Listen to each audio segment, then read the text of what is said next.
Now to our exclusive interview with President Trump, which wrapped up just moments ago. Chief Intelligence Correspondent Catherine Herridge is live at the White House tonight. Good evening, Catherine. Well, thank you, Mike, and good evening. We've just finished 20 minutes sit down with President Trump. We've covered a wide variety of topics, including the Attorney General William Barr, who refused to go to the House Judiciary Committee on the basis that he would take questions from committee staff lawyers. He also addressed the issue of whether he would allow the former White House counsel Don McGahn to testify to Congress. Here's part of the interview. Well, I've had him testifying already for 30 hours. So is the answer no? And it's really, so I don't think I can let him and then tell everybody else you can't, because especially him, because he was a counsel. So they've testified for many hours, all of them. Many people. So as far as you're concerned, it's really, it's kind of done. I can't say, well, one can and the others can't. Okay, so is it done? I would say it's done. We've been through this. Nobody has ever done what I've done. I've given total transparency. It's never happened before like this. So Congress should be. They shouldn't be looking anymore. This is all. It's done. Even my finances, it must have been looked at for $35 million. I assume they looked at my taxes.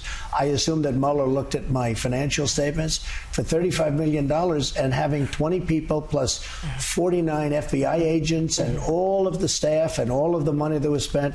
I assume they looked at my taxes, which are fine, and I assume, except they are under audit, by the way. I will tell you that officially, because the New York Attorney General's coming at you pretty hard. Well, she campaigned on the fact that, oh, I'm going to get Trump, I'm going to get Trump. So right there, she's precluded from doing anything. I mean, can you imagine somebody campaigning, doesn't know anything about me, and she's campaigning on that fact?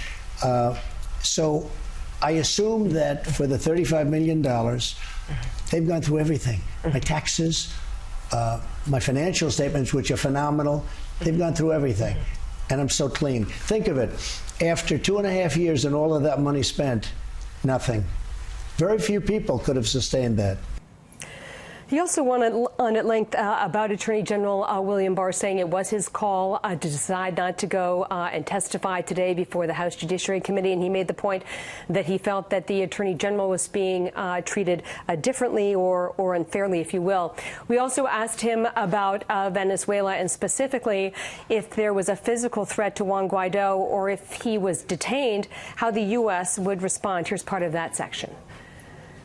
He's actually a brave person, and because I know what he's going through, I'm speaking to our people all the time. He's a brave guy, and what's happening in Venezuela is sad. When you look at 20 years ago, it was one of the wealthiest countries in the world, if you think about it, and now they don't have food and they don't have water, and people are dying from hunger. It's a very, very serious situation. What are your red lines in Venezuela? I don't want to say, but we have lots of options, and some of them are very tough options. Is there a tipping point for military intervention? There's always a tipping point, but certainly I'd rather not do that. I just want to help the people. The people are dying. They have nothing. These were people that were living well 20 years ago. Catherine, they have nothing. They don't have water and food, and they're dying of hunger right on the border. It's terrible.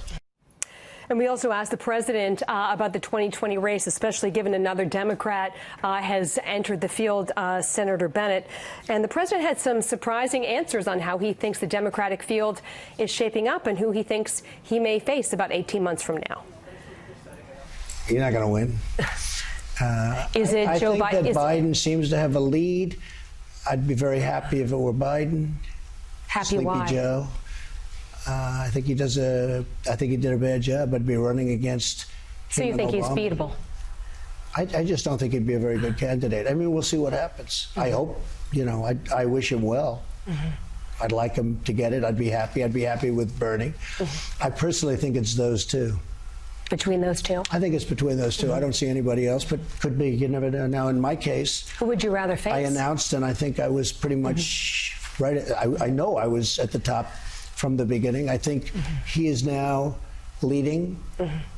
Bernie would be second. We'll see what happens. Who would you rather face? Oh, well, I don't want to say that to you, but I don't think it matters very much. I think we're going to do well. We have the strongest economy that we've ever had.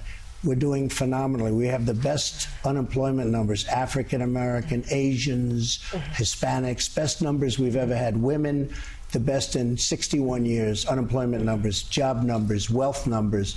We have the best numbers. I think we have the best economy we've ever had. And we have more people, Catherine, working right now than ever in the history of our country. So I don't know why somebody beats that. I'd like you to comment on some statements the vice president made while he was campaigning in Iowa. He said China is, quote, not competition for us, for the U.S. Are you talking about which vice president? I'm sorry, former Vice President Biden. Oh, I apologize. The current vice president is much more talented. He wouldn't have made that statement. Pardon me. Mike Pence would not have made that statement. Everyone's competition. I view everybody as competition.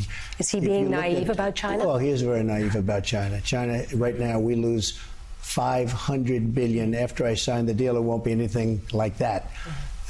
China, just during the Obama years in particular, just took advantage of our country so badly. A very, very big competition, China. And I've stopped it, and I am stopping it. You know, during the course of the last 2.5 years, we've gone up $17 trillion in value. China's gone down $17 trillion. China, as you know, has taken a very, very big hit because of the tariffs and everything else I've imposed. We'll see whether or not we have a deal. We have a very good chance to have a great deal. But for somebody to be so naive and say that China's not a problem, if Biden actually said that, that's a very dumb statement. We also asked the president a series of questions about sort of the next phase of this Russia investigation, which is the genesis of the FBI's counterintelligence investigation in 2016. And he told us that he expects the declassification of these Russia records. Those are the surveillance warrant applications. He intimated weeks, maybe a couple of months, but in effect, that is coming soon. I also asked him to address an editorial in the New York Times, an opinion piece by the former FBI director, where he called the president, quote, amoral, and he claimed that had rubbed off on the attorney general and deputy attorney general. I asked the president if you take Director Comey kind of out of the mix or the equation, if you will, over the last couple of years, whether the country would really be in the same place. And the president essentially said that he felt that Director Comey shared a lot of the blame for where we are today and the division, if you will, Mike, in the country. Fascinating conversation. Congratulations, Catherine. Thank you. Thanks very much. You can see more of Catherine's exclusive interview with President Trump tonight at 11 p.m. Eastern on Fox News at Night with Shannon Bream.